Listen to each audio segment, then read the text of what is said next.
Hi, I'm Dr. Scott Gillingham. I'm a poultry veterinarian involved in the poultry industry across Canada for over 30 years now. I'm here today because we're looking at a barn setup, and the barn setup is with respect to brooding, starting these chicks off in the right environment.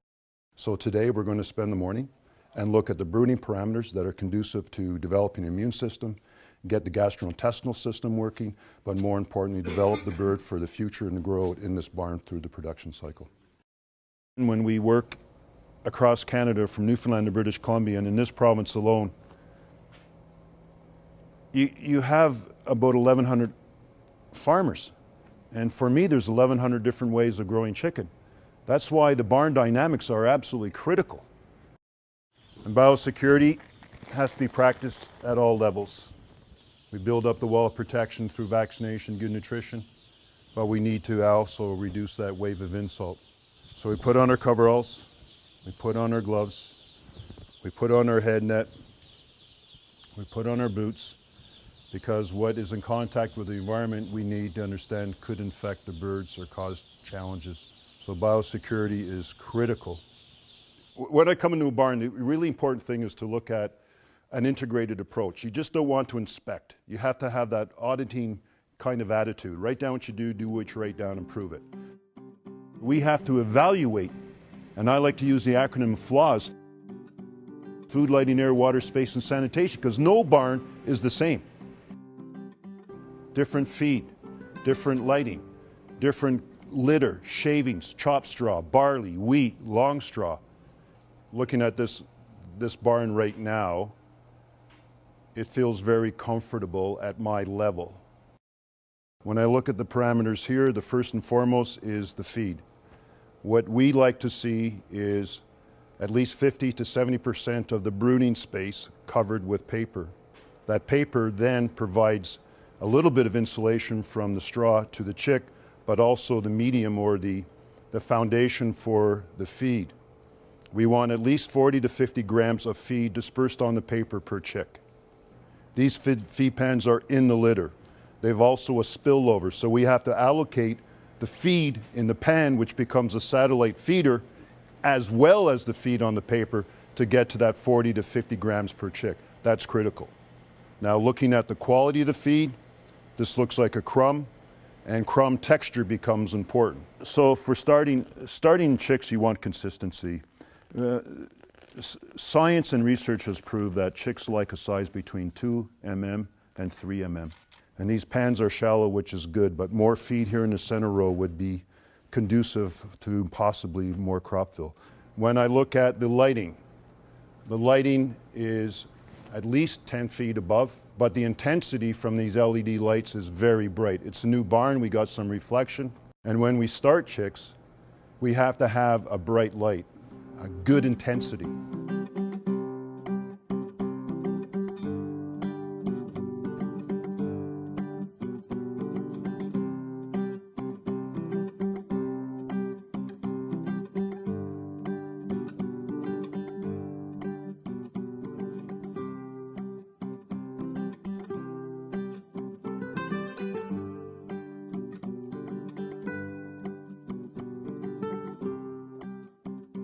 There's a lot of tools that can be used in the field or investigation in evaluating the brooding chamber.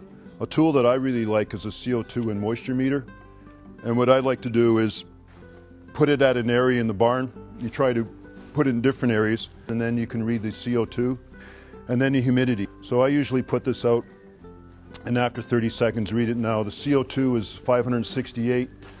And we know that humidity in this barn would be low, and it's 22%. CO2 is perfect, so they might apply their misters on the non-brooding side and try to generate some opportunity for moisture.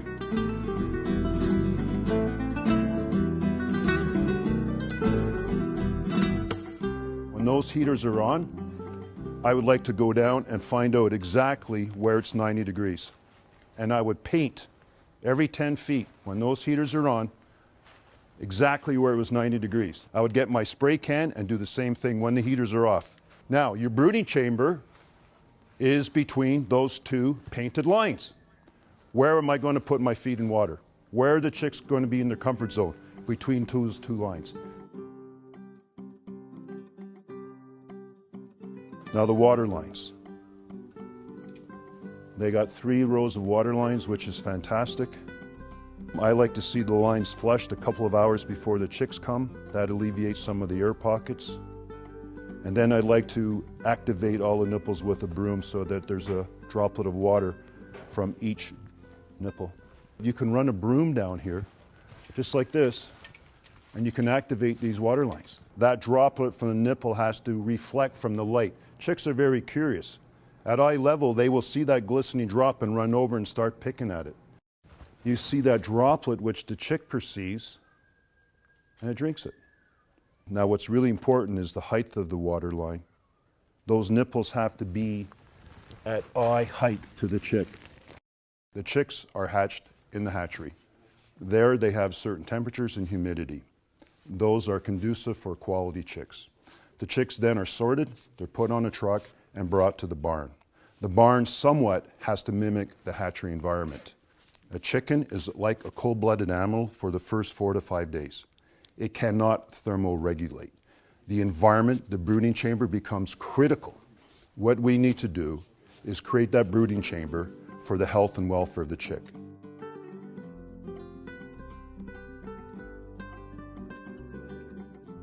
The space is great. This is spot brooding. We have 3 water lines. We have 2 feed lines. Excellent capacity here for the birds to maneuver and find a comfort zone for feed and water. Sanitation, wonderful. So barn preparation, we have to remember, we are the mother hen. We have to create that brooding chamber that is conducive with heat, humidity, lighting, etc. for that chick to what? Get to feed and water. Brooding to me is a full-time process. We can't just put the birds down and run away. We need to come back every 2 hours to readjust our equipment. When these chicks arrive after 2 hours, we should have 25% eating, 25% drinking, 25% resting, 25% playing.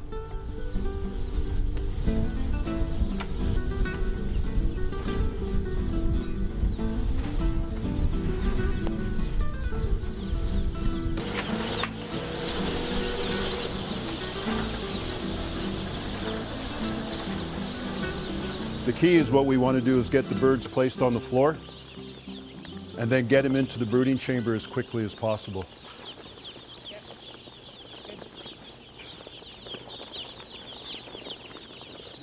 So we handle them with tender, loving care. So when the chicks come off the truck, just take a box, take a few chicks, and take their chick temp. So the temps that we like to see are more or less 103 to 105. And so there's the vent. I just open it a little bit, put the thermometer at the skin, press until the light goes green, and then check the temp, 103.3. Another way I look at, besides looking at the beak, the eyes, look at the navel for healing, look at the vent, look at the legs. I want to make sure there's no red hawks. They're elastic and good color in nature. And then, yeah, just look at their general health. So in this barn, until they can thermoregulate to about 4 days, more or less, acting as cold-blooded animals, the environment becomes critical. I would, in a barn this size, do 5 chicks, 5 chicks, 5 chicks, 5 chicks, same place, down the length of the barn, and do it once or twice a day for the first 3 to 4 days. So why do we weigh birds? Well, we weigh birds, first of all, to give that information back to the hatchery. So here you would randomly select birds and weigh them. That information could be tabulated and get back to the hatchery. So what we're looking at is average weight, and then we can do CVs or uniformity on the bell curve. We want a nice bell curve of weight. So if the average weight is 40 grams plus or minus 4 grams, we're nicely in that bell curve. So we'd weigh the birds at day 0, average is 40 grams. Our goal at day 7 would be 4 times body weight, which is 160 grams. Breeds of today, we've seen anywhere from 4.5 to 5 times body weight. 5 times body weight at day 7. take the bird, make sure the scale is tared. In this case, the cup was 4 grams. Gently place the chick in the cup. It's in a closed environment. Weigh it. This chick is 42 grams. Put in the chick.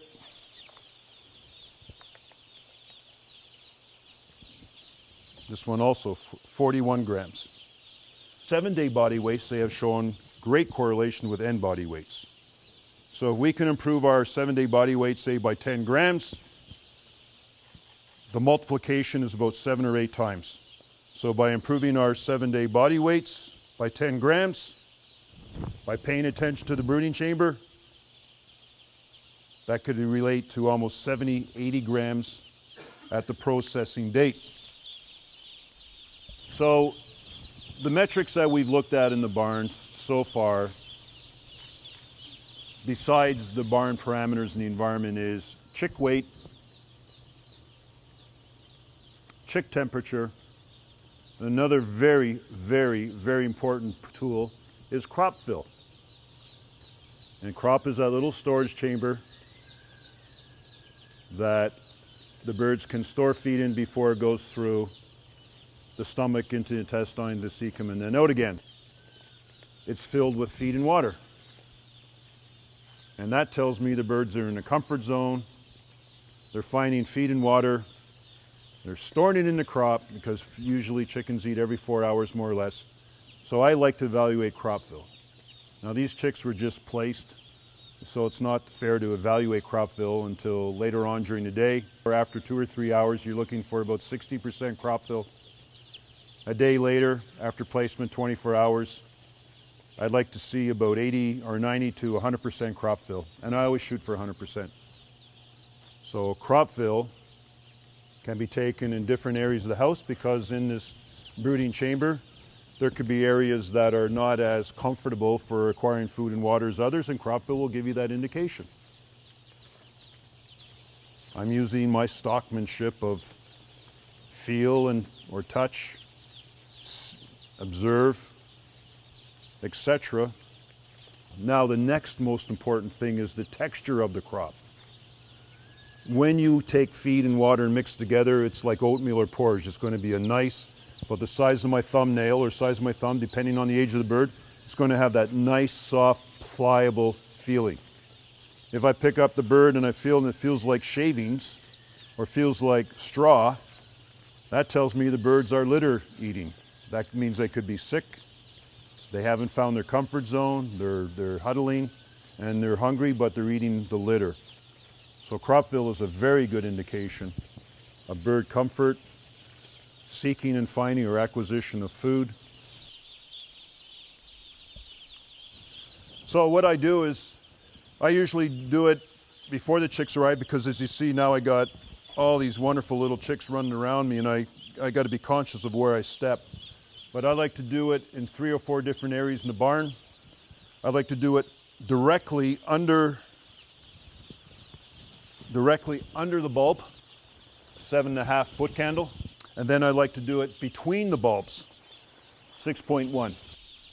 For LEDs here, the brooding, the lighting, the intensity is fantastic. We can tell. I want to see how curious they are. They're pecking at my wedding band, right? What's the other thing too? If their feet are cold, I'm going to feel it. And when I check their body temps, they were all about 103, 104 degrees, which is wonderful off the truck. It's fantastic. It's a gift. It's a living creature.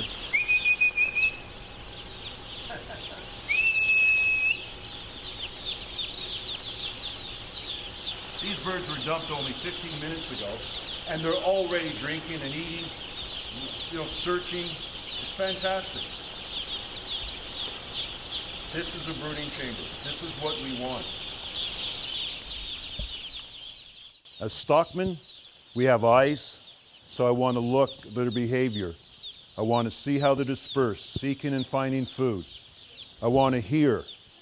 What am I listening? Abnormal sounds. Is there a fan that just went off and bearings are gone and it's loud in the background? Are they really noisy or there's no noise? I want to smell. Is there ammonia? Is there any disease that I can smell? And sometimes with yolk sac infection, you can almost smell it in the barn. and you want to feel, pick up the birds. Look for chick quality, health, vitality. Feel their feet for temperature.